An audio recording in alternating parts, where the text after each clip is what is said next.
Welcome back to my YouTube channel. It's me Ashika Satija. So last video में हम लोगों ने कंप्लीट कर दिया था क्वेश्चन नंबर 18 एंड आज हम लोग स्टार्ट करने वाले हैं question number 19 of account sample paper. So start करते हैं।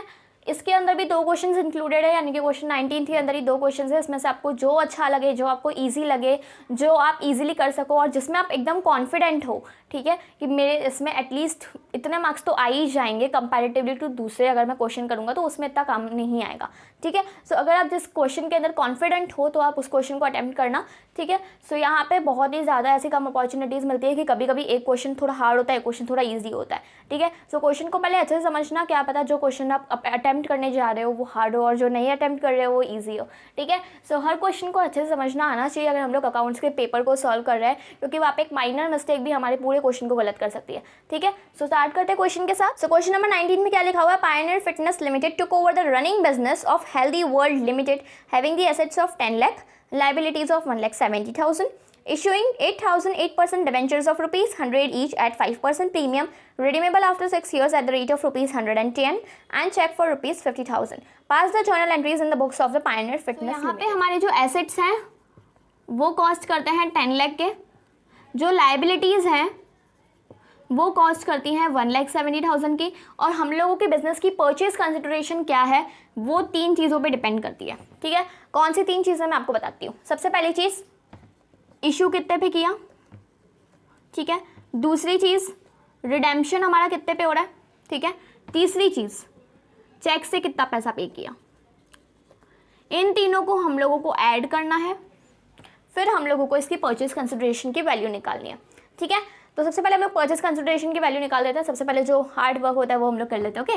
सो परचेज कंसिडरेशन की वैल्यू सबसे पहले हम लोग इशू देखते हैं कि हम लोगों ने कितने में इशू किया। यहाँ पे लिखा हुआ है कि हम लोगों ने 8,000 डिबेंचर्स को कितने में हम लोगों ने इशू किया, 100 रुपीज़ की इसकी जो है फेस वैल्यू थी, उस पर इन लोगों ने 5% प्रीमियम लगाया, यानी कि 105 पे इन लोगों ने इशू किया, ठीक है। सो 8,000 इंटू 105 इज़ 5 8 40 840, ठीक है। सो यहाँ पे आ जाएगा 8,40,000। डन। इसके बाद आता है हम लोग, इसके इशू हमारा हो गया। अब हम लोग देखते हैं रिडेम्पशन पे कितना हम लोगों ने पैसा लगाया, ठीक है।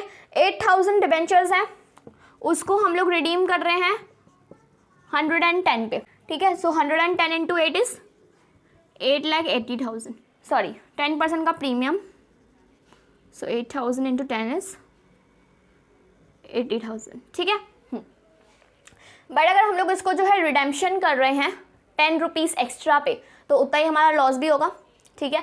परचेज कंसिडरेशन में हम लोग एक चीज़ देखते हैं कि जो हम लोगों का लॉस होता है ना उसको हम लोग कर देते हैं माइनस, ठीक है, क्योंकि परचेज हम लोग जिसमें भी कर रहे हैं, ठीक है, तो उसके में लॉस में हम लोगों को क्यों जाना है, ठीक है। लॉस का जो भी चीज़ें हैं हम लोग अगर रिडेम्पशन पे टाइम पे हमारा जो है 10 रुपीज़ का प्रीमियम जो हम लोग दे रहे हैं वो हमारे लिए क्या होगा, वो हमारे लिए होगा लॉस, ठीक है। सो हम लोग उस चीज़ को क्या कर देंगे, यहाँ पे माइनस कर देंगे, ठीक है। सो यहाँ पे हम लोग माइनस कर देते हैं लॉस, क्योंकि ये हमारा रिडेम्पशन वाला 10% जो हम लोग एक्स्ट्रा दे रहे हैं प्रीमियम पे, ठीक है, प्रीमियम का जो हम लोग 10 रुपीज़ एक्स्ट्रा दे रहे हैं, it is a loss for us, ठीक है, जिसको हम लोग नाम देता है loss on redemption of debentures, ठीक है। सो परचेज कंसिडरेशन जब भी हम लोग कैलकुलेट करें तो इस लॉस को कंसिडर नहीं करना है, ठीक है।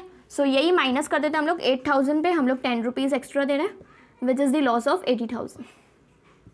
डन। अब हम लोग आते हैं चेक पे, तो चेक उसने चेक से पे किया 50,000, तो ये हम लोग सीधा सीधा ऐड कर लेते हैं, ठीक है। 8,40,000 80,000 80,000 क्या हो जाएगा हमारा, हो जाएगा माइनस, ठीक है। रिडेम्पशन के अंदर अगर हम लोग कोई प्रीमियम देना तो ही हम लोगों को कंसिडर करना है, ठीक है। कभी कभी ऐसा भी होता है कि हम लोग जो है रिडेम्पशन डिस्काउंट पे भी करें, ठीक है, तो वो केसेस भी हम लोग देखेंगे, ठीक है। सो यहाँ पे फिलहाल तो इन लोगों ने प्रीमियम दिया हुआ है और premium is a loss for us, ठीक है। सो अगर प्रीमियम हमारे लिए लॉस है तो हम लोग यहाँ पे क्या कर देंगे, इसको लॉस को भी माइनस कर देंगे, तो इन शॉर्ट रिडेम्पशन का हम लोगों का क्या हो जाएगा, नेट करके नील आ जाएगा, ठीक है। चेक से हम लोग का 50,000 है तो 8,40,000 plus 50 is 8,90,000 is the purchase consideration value. Done. अब आते हैं हम लोग अपनी जर्नल एंट्रीज पे जो हम लोगों को अच्छे से रटी हुई है, ठीक है। तो एसेट्स अकाउंट डेबिट, कभी भी हम लोग अगर रनिंग बिजनेस परचेज करते हैं तो एसेट्स को हम लोग कर देते हैं डेबिट, लाइबिलिटीज़ को कर लेते हैं हम लोग क्रेडिट, ठीक है। 2, हम लोग किससे परचेज कर रहे हैं बिजनेस, हम लोग बिजनेस परचेज कर रहे हैं हेल्दी वर्ल्ड का, ठीक है। तो 2 हेल्दी वर्ल्ड अकाउंट लिमिटेड, ठीक है। अब यहाँ पे हम लोग देखते हैं कि यहाँ पे हम लोग को गुडविल को डेबिट करना है, कैपिटल रिजर्व को क्रेडिट करना है। ओके, सो डेबिट हमारा होगा 10 लाख से एसेट्स, लाइबिलिटीज़ की वैल्यू है 1,70,000, हमारा 8,90,000 क्या है परचेज कंसिडरेशन की वैल्यू। ठीक है, इन दोनों को ऐड करो, 7 + 9 16, 1 + 1 2, 8 + 10 10,60,000। ठीक है, सो 10,60,000 यानी कि यहाँ पे बैलेंस बचेगा 60,000 का। सो यहाँ पे बैलेंस बच रहा है तो गुडविल का बैलेंस बच रहा है। So goodwill account debit, done. So first journal entry तो हो गई। अब जब हम लोग इनसे पैसा पे करेंगे इनको, उसकी जर्नल एंट्री करते हैं। ठीक है, तो सबसे पहले चीज़ वेंडर जो है वो रिसीवर होगा। सो हेल्दी वर्ल्ड को कर देते हैं हम लोग डेबिट। ठीक है, so Healthy World Limited account debit to, हम लोग क्या क्या इशू कर रहे हैं, शेयर कैपिटल, सॉरी कितने परसेंट डिबेंचर्स है हमारे, 8% डिबेंचर्स, तो टू 8% डिबेंचर्स। टू हमारे डिबेंचर्स पे जो हम लोग रिडेम्पशन पे जो प्रीमियम दे रहे हैं वो, तो to redemption, sorry to premium on redemption of debentures. और ये जो प्रीमियम है ये हमारे क्या हो जाएगा, लॉस, तो यहाँ पे हम लोग डेबिट कर देंगे loss on premium of redemption of debentures account debit, done. इसके बाद यहाँ पे हम लोग लिख देते हैं टू बैंक अकाउंट, क्योंकि हम लोग चेक से भी पे कर रहे हैं, राइट, डन। ठीक है, तो यहाँ पे हम लोग जो है कुछ परसेंट हम लोग जो है प्रीमियम से पे कर रहे हैं, कुछ परसेंट हम लोग जो है रिडेम्पशन के टाइम पे पे कर रहे हैं, कुछ परसेंट हम लोग चेक से पे कर रहे हैं। मैं वापस बता देती हूँ, Healthy World Limited account is the receiver, इसलिए हम लोगों ने इसको कर दिया डेबिट। यहाँ पे जो लॉस होता है हम लोगों को रिडेम्पशन पे हम लोग जो प्रीमियम देते हैं तो उसको हम लोगों ने कर दिया डेबिट। ठीक है, उसके बाद 8% डिबेंचर्स, यानी कि हमारे डिबेंचर्स की फेस वैल्यू जो हम लोग इश्यू करते वक्त देंगे, डेट प्रीमियम जो हम लोग रिडेम्पशन पे देंगे वो, बैंक से जो हम लोग पैसा दे रहे हैं वो, एज वेल एज यहाँ पे हम लोग जो 5 रुपये एक्स्ट्रा दे रहे हैं इसको भी हम लोग बोलते हैं प्रीमियम।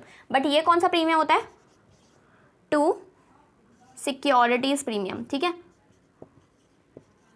क्योंकि ये हमारी लॉस क्यों नहीं है, क्योंकि वो बंदा हम लोगों को 5 रुपये एक्स्ट्रा देगा, हम लोग उसको नहीं देंगे। अगर हम लोग देते तो हम लोग वापस लॉस डेबिट कर लेते।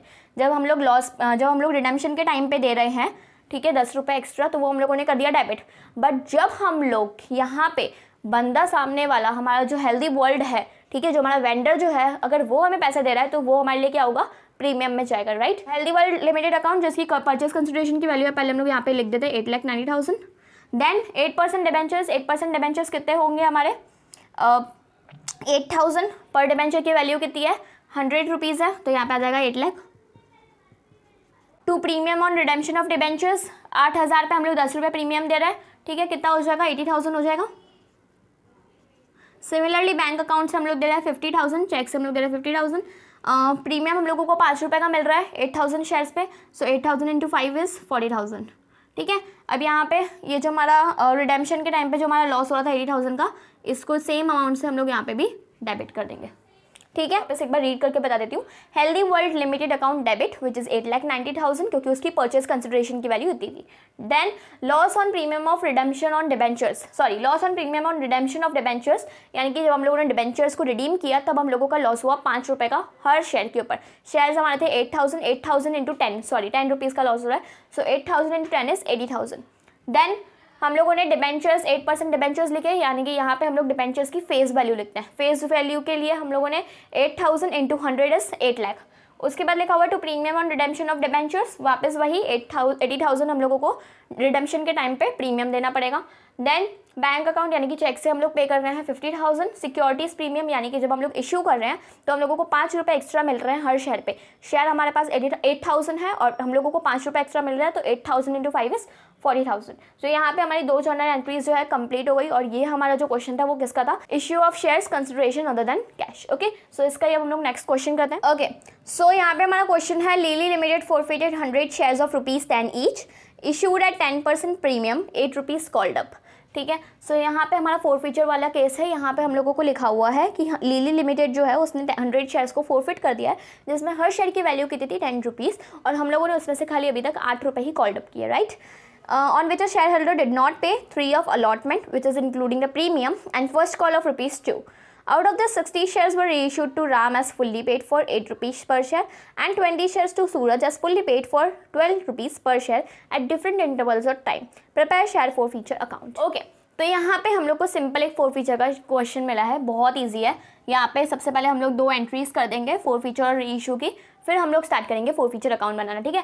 और यहाँ पे मैं आपको एंट्रीज इसलिए करा रही हूँ क्योंकि आपका कॉन्सेप्ट क्लियर रहे, आपको पता चले कि forfeiture अकाउंट के अंदर हमारे जो भी अमाउंट्स आ रहे हैं वो आ कहाँ से रहे हैं, ठीक है। तो सबसे पहली चीज़, ज़्यादा डीप में नहीं जाऊँगी, अगर आपको डिटेल वीडियो देखना है forfeiture कॉन्सेप्ट का, तो मैंने इसके ऊपर डिटेल्ड वीडियो बनाया हुआ है, लिंक आपको डिस्क्रिप्शन में भी मिल जाएगी एंड आई बटन में भी शो हो रही होगी, ठीक है। सो स्टार्ट करते हैं forfeiture की एंट्री के साथ। forfeiture की एंट्री अगर हमें करनी होती है तो सबसे पहले क्या करना होता है, शेयर कैपिटल अकाउंट डेबिट। इसमें हम लोग लिखते हैं कितने शेयर्स हम लोगों ने फॉरफिट कर दिया है इनटू कितना अमाउंट हम लोगों ने कॉल किया है। शेयर्स हम लोगों ने फॉरफिट किया है 100, 8 रुपीज़ कॉल्ड अप किए हैं, तो यहाँ पे आंसर आ जाएगा 800। डन। इसके बाद आते हैं हम लोगों ने प्रीमियम पे किया या नहीं किया, वो हम लोग लास्ट में देखेंगे। इसके बाद लिखते हैं हम लोग 2 शेयर फॉरफीचर। शेयर फॉरफीचर यानी कि कितना पैसा हम लोगों ने पे किया है, ये भी बाद में देखेंगे। इसके बाद लिखते हैं हम लोग कितना पैसा नहीं पे किया है, ठीक है। तो हम लोगों ने अलॉटमेंट पे नहीं किया है, तो 2 शेयर अलॉटमेंट अकाउंट, और हम लोगों ने फर्स्ट कॉल पे नहीं किया है, तो 2 share first call account, right. Okay, अब हम लोग अमाउंट्स लिखते हैं, ठीक है। सो यहाँ पे क्या लिखा हुआ है, इन लोगों ने लिखा हुआ है कि हम लोगों ने 8 रुपीज़ कॉल्ड अप किए, ठीक है। 10 रुपये का शेयर था, 8 रुपीज़ कॉल्ड अप किए हैं, और प्रीमियम जो है वो 10 रुपये पे 10% है। तो अगर हम लोग 10 रुपये पे 10% प्रीमियम लगाए तो कितना होगा, 1 रुपीज़ प्रीमियम होगा, ठीक है। और यहाँ पे इन लोगों ने क्या लिखा हुआ है, शेयर होल्डर ने 3 रुपये अलॉटमेंट के नहीं पे किए हैं, जिसमें से 1 रुपये जो है वो प्रीमियम का है, ठीक है। सो यहाँ पे अलॉटमेंट पे 100 × 3 पूरे के पूरे 3 रुपये अलॉटमेंट के नहीं मिले हैं। अगर प्रीमियम मिल गया होता तो हम लोग यहाँ पे 100 × 2 करते, ठीक है, क्योंकि मैंने आपको पहले ही बताया हुआ है कि प्रीमियम अगर नहीं मिलता है ना तो हम लोग को किसी को भी शो नहीं करना होता है, बट अगर हम लोगों ने प्रीमियम नहीं मिला होता है तो हम लोगों को पूरा शो करना होता है जर्नल एंट्री के अंदर, ठीक है। सो प्रीमियम नहीं मिला है तो 100 × 3 करेंगे, अगर प्रीमियम मिल जाता तो 100 × 2 करते, ठीक है। 100 × 3 इज 300। फर्स्ट कॉल की वैल्यू कितनी थी, 2 रुपीज़, ठीक है। सो 100 × 2 कर देंगे, 200। प्रीमियम नहीं मिला है तो हम लोग, मैंने आपको एक ये भी बताई थी कि अगर प्रीमियम नहीं मिले तो यहाँ पे हमें डेबिट कर देना है, ठीक है।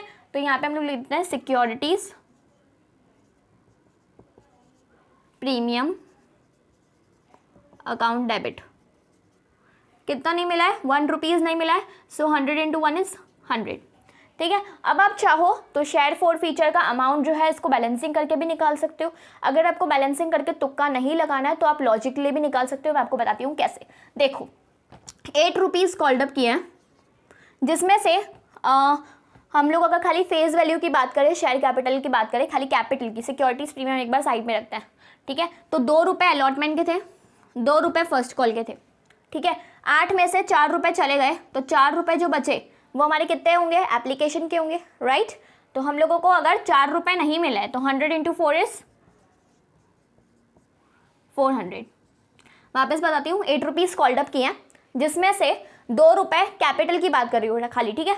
2 रुपये फर्स्ट कॉल का कैपिटल है, 2 रुपये अलॉटमेंट का कैपिटल है। 1 रुपीज़ प्रीमियम को अभी नहीं इंक्लूड करना होता है कभी भी, ठीक है। अगर ऐसे की जाती है कि 8 rupees called up including premium, अगर ऐसा लिखा हुआ होता तो यहाँ पे हम लोग प्रीमियम को भी इंक्लूड करते हैं, बट यहाँ पे इन लोगों ने खाली इतना लिखा हुआ है 8 रुपीज़ कॉल्ड अप, कुछ नहीं मेंशन किया हुआ कि प्रीमियम इंक्लूडेड है या नहीं है, तो हम लोग कंसिडर करेंगे कि इसके अंदर प्रीमियम इंक्लूडेड नहीं है, ठीक है। तो यहाँ पे हम लोग कैपिटल को खाली फिलहाल ध्यान में रखेंगे।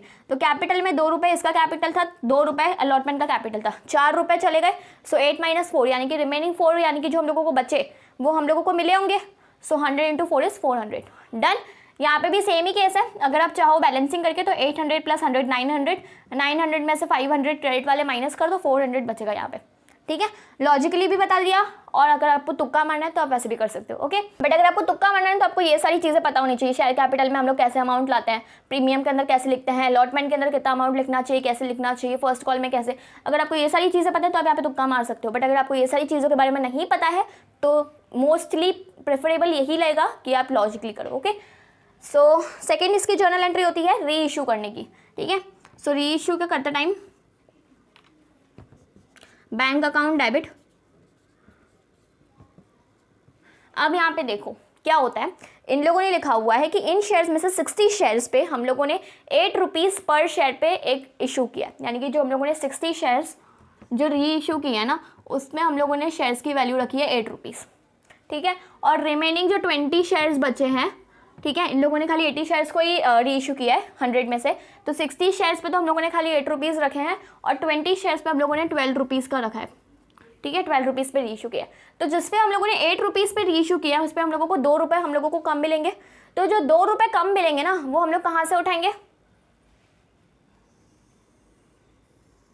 शेयर फोरफीचर के, ठीक है। एक बात बताओ कि ये जो शेयर फोरफीचर है ये सारे 100 शेयर्स का मिला के है या खाली 60 शेयर्स का है?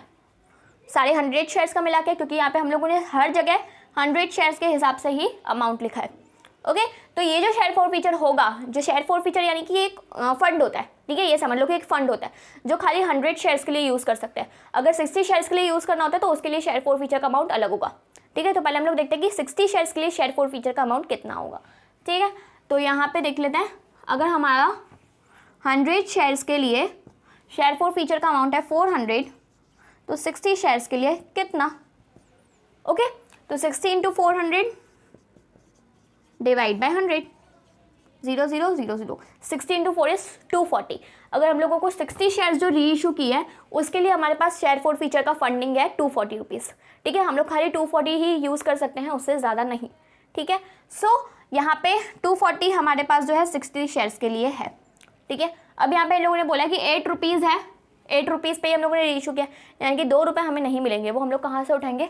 इस पर्टिकुलर शेयर फोरफीचर से, ठीक है, इससे नहीं, इससे उठाएंगे। तो यहाँ पे बैंक अकाउंट डेबिट, उसके बाद आता है शेयर फोरफीचर अकाउंट डेबिट, क्योंकि शेयर फोरफीचर का अकाउंट हम लोग कर देंगे, यहाँ पे हम लोग शेयर फोरफीचर का अकाउंट कर देंगे डेबिट, क्योंकि हम लोग उससे पैसा निकालेंगे। 2 क्या जाता है हमारे? शेयर्स जाता है, तो 2 शेयर कैपिटल। ओके, तो सबसे पहली चीज़ 60 शेयर्स पे 8 रुपीज़ मिलेगा, तो वो हमारे बैंक में आ जाएगा। 60 इंटू 8 इज 480, ठीक है। 2 रुपये नहीं मिलेंगे, कहाँ से उठाएंगे? Share forfeiture. तो शेयर फोरफीचर कितने से खाली होगा? 60 इंटू 2 रुपीज़ विच इज़ 120, सो 120 से खाली होगा। इन दोनों को ऐड करके यहाँ पे अमाउंट आ जाएगा। Third journal entry which is, यहाँ पे तो अपन को पूरे के पूरे 12 बल्कि 2 रुपये एक्स्ट्रा मिल रहा है, ठीक है। तो अगर जब 2 रुपये एक्स्ट्रा मिल रहे हैं तो हम लोग को शेयर फोरफीचर को यूज़ करने की ज़रूरत है? Obviously not. ओके, तो यहाँ पे हम लोग इसको सिंपल क्या लिख देंगे? Bank account debit which is 20 shares है, 12 रुपीज़ मिल रहा है, सो 240, 2 शेयर कैपिटल।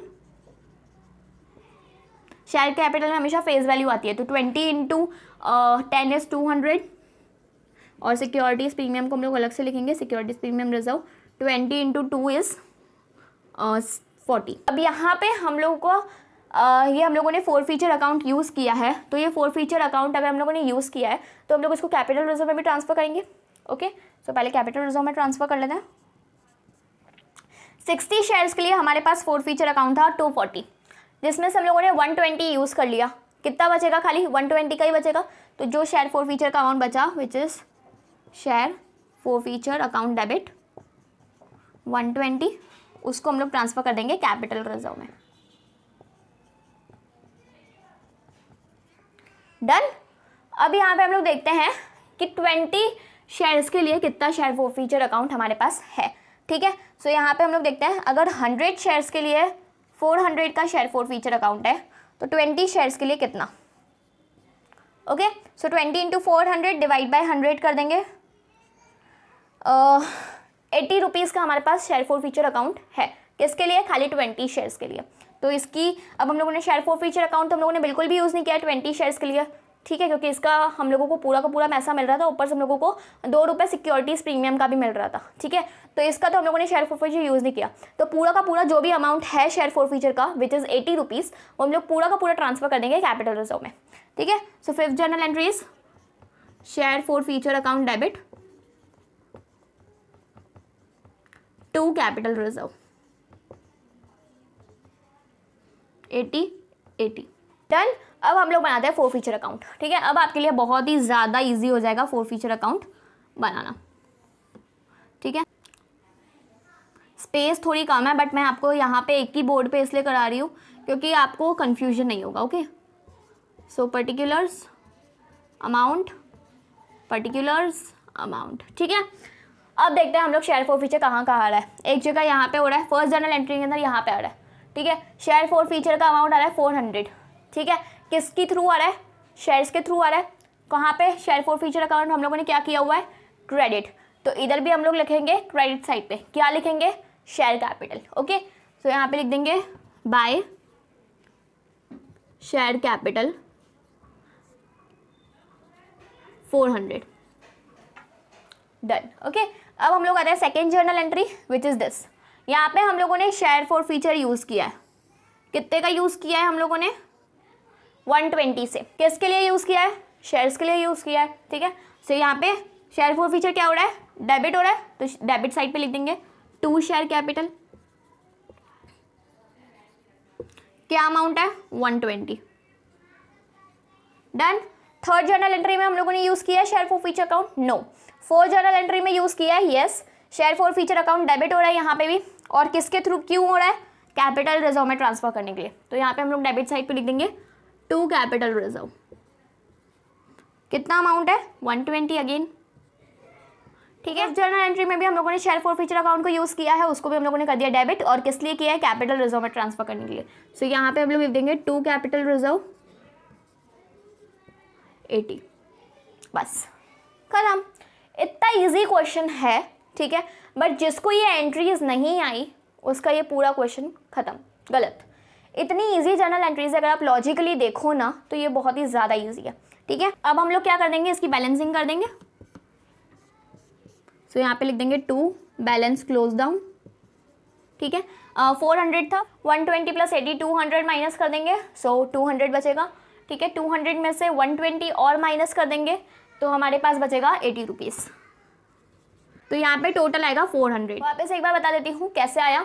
सबसे पहली चीज़ हम लोगों ने शेयर्स को फॉरफिट कर दिया, तो उसकी जर्नल एंट्री क्या होती है, शेयर कैपिटल विच इज़ कितने शेयर्स फॉरफिट किए इनटू कॉल्ड अप मनी, ठीक है। शेयर्स हम लोगों ने फॉरफिट किए थे 100, कॉल्ड अप किया था 8 रुपीज़, तो 100 इंटू 8 इज़ 800। उसके बाद हम लोग लिखते हैं कि हम लोगों को शेयर फॉरफिट यानी कि पैसा कितना मिला, ठीक है। सो यहाँ पे मैंने आपको बताया कि 8 रुपीज़ हम लोगों ने कॉल्ड अप कर दिए, जिसमें से 2 रुपये कैपिटल के अलॉटमेंट में नहीं पे किए, 2 रुपये फर्स्ट कॉल ने नहीं पे किए, यानी कि 4 रुपये नहीं पे किए। सो अगर 8 में से 4 रुपये नहीं पे किए तो 4 पे किए होंगे, सो 100 इंटू 4 इज़ 400, ठीक है। उसके बाद अलॉटमेंट का जैसे मैंने आपको बोला कि यहाँ पे इन लोगों ने क्या लिखा हुआ है कि प्रीमियम नहीं मिला है, अगर प्रीमियम मिल जाता तो हम लोग 100 इंटू 2 करते, क्योंकि कैपिटल की मनी खाली 2 रुपीज़ है, बट यहाँ पे प्रीमियम नहीं मिला है इसलिए 100 इंटू 3 करेंगे, ठीक है। सो 100 into 3 is 300, first call 100 into 2 200, ठीक है। और यहाँ पे अगर हम लोग को प्रीमियम नहीं मिलता तो हम लोग उसको डेबिट भी करते हैं। देन यहाँ पे हम लोगों ने री इशू किया है, 60 शेयर्स को री इशू किया था 8 रुपीज़ पे, ठीक है। अब हम लोगों ने 8 रुपीज़ पे री इशू किया है, तो 2 रुपये का हम लोगों को नहीं मिलेगा अमाउंट, ठीक है। तो वो जो 2 रुपये का अमाउंट है वो हम लोग कहाँ से निकालेंगे, हमारे शेयर फॉर फ्यूचर, ये जो है ना इससे, ठीक है। तो लेकिन ये जो शेयर फॉर फ्यूचर का अमाउंट है ये पूरे 400 जो है वो 100 शेयर्स के लिए है, 60 शेयर्स के लिए नहीं है। तो हम लोगों को पहले देखना पड़ेगा कि अगर 100 शेयर्स के लिए 400 का हमारा है शेयर फॉर फ्यूचर अकाउंट, तो 60 शेयर्स के लिए कितना होगा, ठीक है। तो हम लोगों ने क्रॉस मल्टीप्लिकेशन करने के बाद हमें पता चला कि 60 शेयर्स के लिए 240 का शेयर फॉर फ्यूचर अकाउंट पड़ा है। 240 में से हम लोगों ने 120 यूज़ कर लिया, 120 अमाउंट कहाँ से आया, 60 शेयर्स पे हम लोगों को 2 रुपये नहीं मिल रहा है, तो 60 इंटू 2 इज़ 120, ठीक है। ये हो जाने के बाद हम लोगों ने देखा कि यहाँ पे हमारे जो 20 शेयर्स जो हम लोगों ने री इशू किया अलग से, उसको हम लोगों ने 12 रुपीज़ पे री इशू किया, ठीक है। सो 12 रुपीज़ पे हम लोग को री इशू किया, यानी कि 2 रुपये यहाँ पे हम लोगों को एक्स्ट्रा मिल रहा है। तो हम लोगों ने क्या किया, bank account debit 20 into 12 is 240, बाद में हम लोगों ने शेयर कैपिटल यानी कि उसकी फेस वैल्यू का अमाउंट अलग लिखा, प्रीमियम का अमाउंट जो है वो अलग लिखा, ओके। उसके बाद आता है हम लोग शेयर फॉर फ्यूचर को, जो हम लोगों को ट्रांसफर करना होता है कैपिटल रिजर्व में। 60 शेयर्स का तो हम लोगों ने देख लिया कि 240 का हमारा शेयर फॉर फ्यूचर अमाउंट था, लेकिन उसमें से हम लोगों ने 120 यहाँ पे यूज़ कर लिया, तो कितना बचा, 60 शेयर्स के लिए 120 ही बचा, तो हम लोगों ने उतना अमाउंट ट्रांसफर कर दिया कैपिटल रिजर्व में। लेकिन हम लोगों ने अभी तक ये नहीं देखा था कि 20 शेयर्स के लिए हम लोगों का कितना शेयर फॉर फ्यूचर अमाउंट हम लोग यूज़ कर सकते हैं, ठीक है। सो अगर हम लोगों ने देखा 100 शेयर्स पे 400 का शेयर फॉर फ्यूचर है, तो 20 शेयर्स पे कितना, तो ये हम लोगों ने जब क्रॉस मल्टीप्लिकेशन किया तो वो आया हमारा 80 रुपीज़। वही हम लोगों ने यहाँ पे, तो हम लोगों ने बिल्कुल भी यूज़ नहीं किया शेयर फॉर फ्यूचर अमाउंट, ठीक है। तो यहाँ पे शेयर फॉर फ्यूचर का पूरा amount which is 80 rupees transfer कर दिया कैपिटल रिजर्व में। अब हम लोगों को सिंपल था शेयर फॉर फ्यूचर अकाउंट बनाना था, एक्चुअली में जर्नल एंट्रीज नहीं करनी थी, बट मैंने आपको करी जैसे आपका कॉन्सेप्ट क्लियर रहा, क्योंकि अगर मैं ऐसे रफली बताती तो आपको समझ में नहीं आता, ओके। सो यहाँ पे देख लेते हैं शेयर कैपिटल जो है हम लोगों ने यहाँ पे देखा था फर्स्ट जर्नल एंट्री में, शेयर फॉर फ्यूचर अकाउंट को हम लोगों ने कर दिया क्रेडिट किया है 400 रुपये से, और वो किसके थ्रू आया है, हमारे शेयर से, तो by share capital 400। Second journal entry में देखो तो शेयर फॉर फ्यूचर को हम लोगों ने कर दिया डेबिट, क्यों डेबिट किया है? शेयर कैपिटल की वजह से, क्योंकि हम लोगों ने शेयर्स को जो है कम पैसा मिला था, ठीक है। तो यहाँ पे हम लोगों ने लिख दिया 2 शेयर कैपिटल 120। उसके बाद थर्ड जर्नल एंट्री में हम लोगों ने शेयर फॉर फीचर का नाम नहीं लिया है, यहाँ पे हम लोगों ने यूज़ किया है शेयर फॉर फीचर का अमाउंट कैपिटल रिजर्व में ट्रांसफर करने के लिए। तो शेयर फॉर फीचर का अमाउंट 120 कैपिटल रिजर्व में ट्रांसफर कर दिया। सिमिलरली यहाँ पे भी हम लोगों ने शेयर फॉर फीचर का अमाउंट कैपिटल रिजर्व में ट्रांसफर कर लिया 80 रुपीज़, तो यहाँ पे हम लोगों ने लिख दिया, ठीक है। अब यहाँ पे हम लोगों ने इसको बैलेंसिंग की, 80 रुपीज़ बचा, share for feature account complete. Okay, so I hope आपको ये क्वेश्चन अच्छे से समझ में आ गया होगा। एंड अगर आपको इस क्वेश्चन रिलेटेड कोई भी डाउट हो तो आप मुझे कमेंट सेक्शन में कमेंट कर सकते हो। एंड अगर आपके लिए वीडियो यूजफुल रहा तो उसको लाइक करना, शेयर करना और सब्सक्राइब करना। Meet you in the next video, bye.